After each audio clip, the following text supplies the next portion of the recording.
Hello friends, welcome to this education platform. आप सभी का आपके इस यूट्यूब चैनल पर स्वागत है। तो फ्रेंड्स, आज हम आप इस चैनल के माध्यम से टेक्सटाइल केमिस्ट्री के बेसिक कीवर्ड जानने का प्रयास करेंगे। तो चीज़ों को स्टार्ट करने से पहले मैं आपको कुछ बताना चाहता हूँ कि यह मेरा पहला वीडियो है यूट्यूब चैनल पर, और मैं आप लोगों से आशा करता हूँ कि आप लोग इस चैनल को बहुत सपोर्ट करेंगे। स्पेशली यह चैनल उन लोगों के लिए बनाया गया है जो पॉलिटेक्निक या डिप्लोमा लेवल के स्टूडेंट हैं और जिन्होंने टेक्सटाइल को अपना करियर चुना है। तो चलते हैं आज के हम अपने विषय पर, जो है terminology use in textile chemistry. तो पहला पॉइंट जो है वो है टेक्सटाइल। अगर हम देखें कि टेक्सटाइल क्या है, अगर हमने जानने का प्रयास करें कि टेक्सटाइल क्या है, तो textile can be anything which can be made up of fibre, yarn and fabric. यानी कि अगर मैं सिंपल शब्दों में ये बोलूँ कि टेक्सटाइल वह हर एक चीज़ है जो फाइबर से, यार्न से या फैब्रिक से बना है, उसे ही हम टेक्सटाइल कहते हैं। आप लोगों को बात इतनी समझ में आई मेरी कि टेक्सटाइल क्या होता है। लेकिन अगर मैं बात करूं कि टेक्सटाइल क्या होता है टेक्निकल टर्म्स में, आप लोग स्टूडेंट हैं टेक्सटाइल के, आइदर इन डिप्लोमा और इन पॉलिटेक्निक कॉलेजेस में, तो आप ऐसे थोड़ी बोल सकते हैं। आपको तो टेक्निकली टर्म बताना पड़ेगा ना कि टेक्सटाइल क्या होता है, डिफाइन करना पड़ेगा। तो टेक्निकली जो होता है कि टेक्सटाइल कहलाने के लिए उस टेक्सटाइल्स में कुछ एसेंशियल प्रॉपर्टीज़ होने चाहिए, तभी वह प्रोडक्ट हमारा टेक्सटाइल मटेरियल कहलाएगा, अन्यथा नहीं कहलाएगा। यानी कि हमारे उस प्रोडक्ट में कुछ गुण होने चाहिए, एसेंशियल गुण होने ही चाहिए, तभी वह टेक्सटाइल बनेगा, अदरवाइज नहीं बनेगा। अब वह प्रॉपर्टीज़ क्या है? वह प्रॉपर्टीज़ है length, strength, elasticity, uniformity and spinnability. कम से कम ये 5 प्रॉपर्टीज़ तो किसी भी टेक्सटाइल मटेरियल में होने ही चाहिए, तभी वह प्रोडक्ट हमारा टेक्सटाइल प्रोडक्ट कहलाएगा। तो आप लोगों की, मुझे समझ में आता है कि आप लोगों को समझ में आ गया होगा। तो आइए चलते हैं अपने नेक्स्ट टर्म पे, जो है फाइबर। फाइबर क्या होता है? Fibre is a basic unit of any textile material. Fibre जो है हमारा टेक्सटाइल मटेरियल का बेसिक यूनिट है, यानी कि बेसिक इकाई है हमारी। इकाई, टेक्सटाइल मटेरियल की जो बेसिक इकाई है वो हमारी फाइबर ही है। अगर मैं आपको एग्जाम्पल के तौर पे समझाऊं कि ये इकाई या फिर ये बेसिक यूनिट, ये सब मैं क्या बोल रहा हूँ, तो आप एग्जाम्पल से एकदम समझ जाएंगे कि मैं क्या कहना चाहता हूँ। आपने दीवारें देखी होंगी घरों की। जो दीवार होती हैं वो किनसे मिलके बनी होती हैं? ईंटों से। ये सब क्या है? ईंट है। ये मैंने जो छोटे छोटे बॉक्स बना दिए हैं वो सब क्या है? ईंट है। यानी कि ईंट बनने के लिए, यानी कि एक दीवार बनाने के लिए दीवार हमारी ईंटों से ही मिलके बनी है। यानी हमने पहला ईंट रखा, फिर दूसरा ईंट रखा, तीसरा ईंट रखा, चौथा, एक के ऊपर एक, ऐसे ऐसे करता गया, तो हमारी पूरा दीवार का स्ट्रक्चर बन गया, हमारा दीवार बन गया। यानी कि उसकी जो इकाई है वो क्या है? वो हमारा ईंट है। ठीक लाइक वाइज उसी तरह अगर मैं टेक्सटाइल मटेरियल की बात करूं, तो हमारा जो टेक्सटाइल मटेरियल है, जैसे मान लीजिए ये फैब्रिक है, ये जो फैब्रिक है, इसकी जो इकाई होगी, इसकी जो इकाई है वो क्या है? फाइबर है। ये हमारा जो प्रोडक्ट है, गारमेंट है या फैब्रिक है, उसकी जो इकाई है, बेसिक यूनिट है, वो क्या है? वो फाइबर है। समझ में आई आप लोगों को बात? ओके। तो मैंने आपको ये बता दिया कि बेसिक यूनिट है होती है, और यह हेयर लाइक सब्सटेंस होता है। फाइबर कैसा दिखता है? ये हेयर लाइक सब्सटेंस होता है जिसकी लंबाई ज़्यादा होती है चौड़ाई के अपेक्षा। लंबाई ज़्यादा होती है कोई भी फाइबर यानी कि रेशा। जैसे आप रोंगटे देखे होंगे, हाथों में देखे, है ना? उस पे छोटे-छोटे रोए हैं। इस पे देखेंगे ना छोटा सा, ये क्या है? फाइबर ही है एक तरह का रेशा ही है ये। हेयर है, हेयर एक तरह का फाइबर ही होता है। तो इसको अगर आप ध्यान से देखेंगे तो इसकी लंबाई ज़्यादा है चौड़ाई के अपेक्षा। चौड़ाई बहुत पतला है, कुछ एमएम में होगा, कुछ पॉइंट से एमएम में होगा। तो यहाँ पर लिखा हुआ है लेंथ टू डाया रेशियो, यानी कि लेंथ टू डायमीटर का जो रेशियो है वो 100:1 का रेशियो है। यानी कि चौड़ाई की अपेक्षा लंबाई ज़्यादा है, यानी कि लंबाई कितनी है? 100 है और चौड़ाई कितनी है? 1 है। आप लोग को बात समझ में आई? यानी कि जो फाइबर का जो रेशियो होता है वो 100:1 का ही रेशियो होता है। तो अब आगे देखें कि आगे क्या लिखा हुआ है। एक मिनट। यस, तो अगला पॉइंट ये लिखा हुआ है कि टेक्सटाइल फाइबर कहलाने के लिए it should have 5 essential properties. वो प्रॉपर्टीज क्या है? Length, strength, elasticity, uniformity, spinnability. यानी कि टेक्सटाइल फाइबर को कहलाने के लिए, टेक्सटाइल फाइबर हम किसी फाइबर को तब कहेंगे जब उनमें ये 5 तरह की प्रॉपर्टीज होगी, तभी वह फाइबर टेक्सटाइल फाइबर कहलाएगा, अन्यथा नहीं कहलाएगा। और जिनका लेंथ जो हो वो एटलीस्ट 5 mm का लेंथ तो होना ही चाहिए। लेंथ कितनी होनी चाहिए?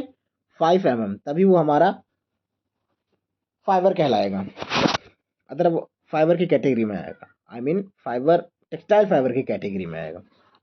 आप लोग को बात समझ में आई? 5 प्रॉपर्टीज कौन सी होनी चाहिए?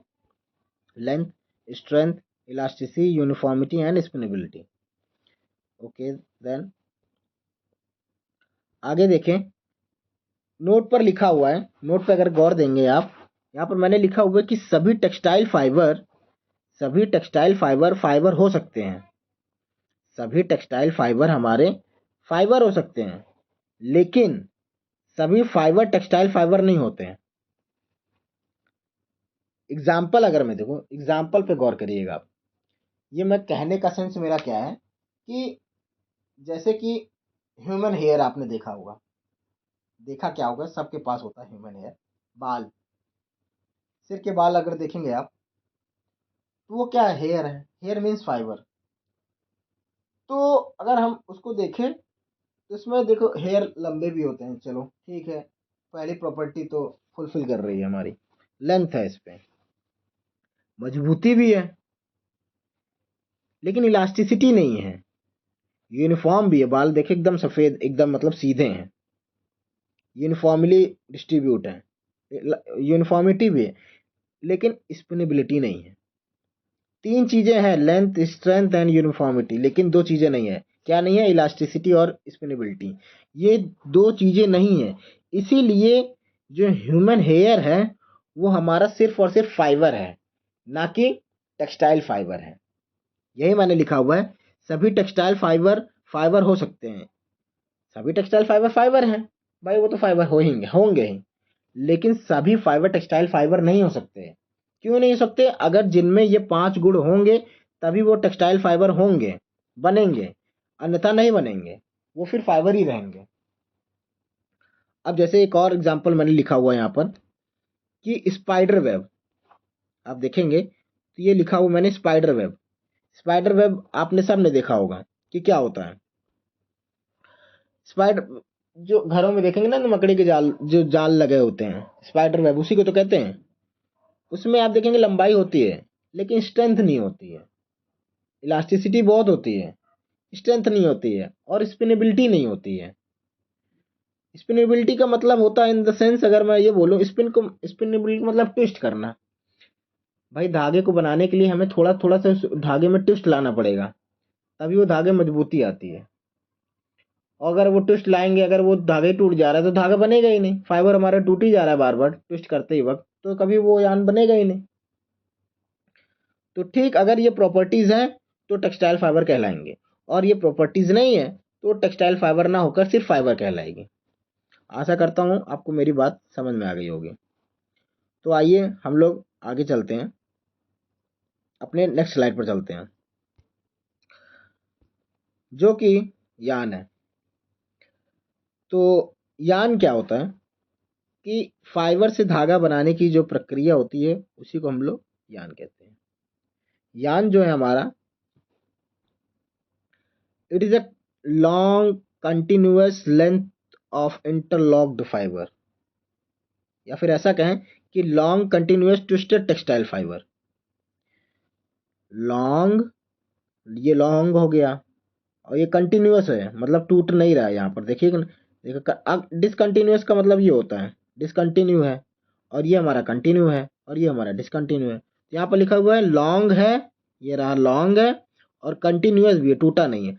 और इसी को अगर मैं ट्विस्ट कर दूं आपस में, हल्का हल्का हल्का हल्का ऐसे करके थोड़ा सा स्पिन कर दूं तो ट्विस्ट हो जाएगा। यानी कि ये जो यान है हमारा, ये किससे मिलकर बना हुआ है? ये फाइबर से मिलकर बना हुआ है। यान हमारा किससे मिलकर बना हुआ है? फाइबर से मिलकर बना हुआ है। ये हमारा यान है, ये हमारा फाइबर है। ऐसे ऐसे फाइबर्स हैं हमारे, छोटे छोटे छोटे छोटे छोटे, एटलीस्ट 5 mm के तो फाइबर होने ही होने हैं, तभी हमारा धागा बनेगा वो। क्योंकि भाई पकड़ने के लिए भी तो कुछ चाहिए ना उसको, भाई ट्विस्ट करने के लिए। अगर वो क्लैंप ही नहीं होगा उसमें, पकड़ मैं उसे ट्विस्ट ही नहीं कर पाऊंगा, तो फिर वो यान बनेगा ही नहीं। तो ये हमारा फाइबर है, इसको हमने ट्विस्ट किया। मशीन है, मशीन से बनी हुई है, वो बात की बात है, वो आगे चल के आपको पता लगेगा कि कैसे होता है। तो ये जो हमारे फाइबर्स हैं, इनको हमने अलाइनमेंट किया एक अरेंजमेंट में, और उसके बाद एक साइड रख कर इसको हमने ट्विस्ट कर दिया ऐसे ऐसे करके। तो ये जो ट्विस्ट होने के बाद ये जो फाइबर हैं आपस में फंस जाते हैं, इंटेंगल हो जाते हैं, आपस में फंस जाते हैं। फंसने के कारण क्या होता है कि ये एक दूसरे जब निकल नहीं पाएंगे तो इन पर थोड़ा सा स्ट्रेंथ आ जाएगा। अगर उसे हम लोग तोड़ने का प्रयास करेंगे तो टूटेगा नहीं, आसानी से नहीं टूटता, लेकिन हाँ थोड़ा सा अगर जोर लगाएंगे तो टूट ही जाएगा। तो ये होता है फाइबर, आई मीन यान। अब आते हैं अपने नेक्स्ट टर्म पे, जो है थ्रेड। थ्रेड क्या है? थ्रेड जो है हमारा यान से मिलकर बना होता है। यहाँ पर लिखा हुआ है कि दो या दो से अधिक यान को आपस में ट्विस्ट करने पर थ्रेड बनता है। तो मैं आपको एग्जाम्पल के माध्यम से समझाता हूँ कि यान क्या होता है और थ्रेड क्या होता है। आप अगर देखेंगे तो मैंने ये डायग्राम छोटा सा बनाया हुआ है आपके समझने के लिए। आप यहाँ पर देख सकते हैं, ये हमारा यान है, ये हमारा क्या है? ये हमारा है यान, और ये हमारा है थ्रेड। यान के ऊपर जो ये जो पट्टी बनी हुई है काले रंग की, वो है हमारा यान। यान मैंने अभी आपको बताया था कि यान हमारा रेशो से बन मिलकर बना होता है, यानी कि फाइबर से मिलकर बना होता है। अगर फाइबर को हम लोग रेशो को एक लंबी कतार पर रखकर उसको हल्का सा ट्विस्ट कर देंगे, इंटेंगल कर देंगे आपस में, तो हमारा यान बन जाता है। और थ्रेड जो होता है हमारा, आप देख सकते हैं यहाँ पर, ये यान है यहाँ पर और ये यान है, यानी कि दो यान को हमने आपस में ट्विस्ट कर दिया। दो यान को हमने आपस में ट्विस्ट कर दिया तो हमारा थ्रेड बन गया। आशा करता हूँ आपको समझ में आ गया होगा कि यान क्या होता है और थ्रेड क्या होता है। तो ज़रूरी नहीं कि थ्रेड में दो ही यान हो, यानी कि दो ही यान आपस में मिलकर थ्रेड बनाएंगे, ऐसा नहीं है। अगर मैं तीन यान को ले लूँ, तीन यान को, और उनको तब मैं अगर ट्विस्ट कर दूं तभी वो थ्रेड बनेगा। तब यहाँ पर इसमें देखेंगे एक दो तीन, यानी कि ये तीन प्लाई है। कितनी प्लाई है? ये तीन प्लाई थ्रेड है। और ये कितनी प्लाई थ्रेड थी? ये टू प्लाई है। समझ में आ गई आप लोगों को बात? ओके। तो चलिए हम लोग अपने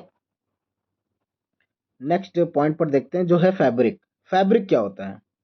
फैब्रिक हमारा यान से मिलकर बना होता है, यानी कि धागों, यहाँ पर लिखा हुआ है कि धागों की गुथाई से जो हमारा प्रोडक्ट बनता है उसी के हम लोग क्या कहते हैं? फैब्रिक कहते हैं। यानी कि अब स्ट्रक्चर देखते तो आपको ज़्यादा समझ अच्छे तरीके से समझ में आएगा। अब ये देखिए, बेसिक स्ट्रक्चर मैंने बनाया हुआ है। यहाँ पर आप दो तरह की लाइन देख सकते होंगे, एक एक पिंक कलर की और एक ब्लैक कलर की। तो इसमें दो तरह के धागे हैं, ठीक है, एक लंबाई में एक चौड़ाई में है। यही दो धागे आपस में गुथाई कर दिए गए हैं, आपस में इंटरवीव किए गए हैं, इंटरलेस किए गए हैं। जैसे ये धागा है, इनको आपस में इंटरलेसमेंट अगर कर देंगे, देखिए एक ऊपर से गया है, एक नीचे से गया है, एक ऊपर से आया एक नीचे से आया। इसको अगर और बारीकी से देखेंगे तो एक ऊपर से आया एक नीचे से आया, एक ऊपर से गया एक नीचे से गया है। तो इसी तरह से हमारा कपड़ा की भी बुनाई होती है, तभी जाकर वो फैब्रिक बनता है। तो आशा करता हूँ आपको ये भी समझ में आ गया होगा कि फैब्रिक क्या होता है। तो आइए हम लोग अपने नेक्स्ट स्लाइड पर देखते हैं कि नेक्स्ट स्लाइड क्या कहता है।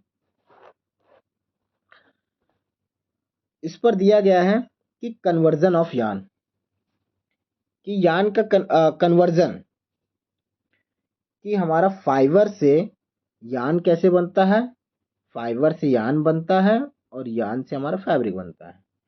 फाइबर से यान बनने की जो प्रक्रिया होती है उसी को हम लोग स्पिनिंग कहते हैं। यानी कि हमारा जो फाइबर है, मैंने बताया था ना यान बनता है कैसे बनता है। यान जो होता है उसमें छोटे छोटे छोटे छोटे छोटे रेशे होते हैं, उन्हीं रेशे को हम लोग प्रोसेस करते हैं। वो प्रोसेस क्या कहलाती है, स्पिनिंग।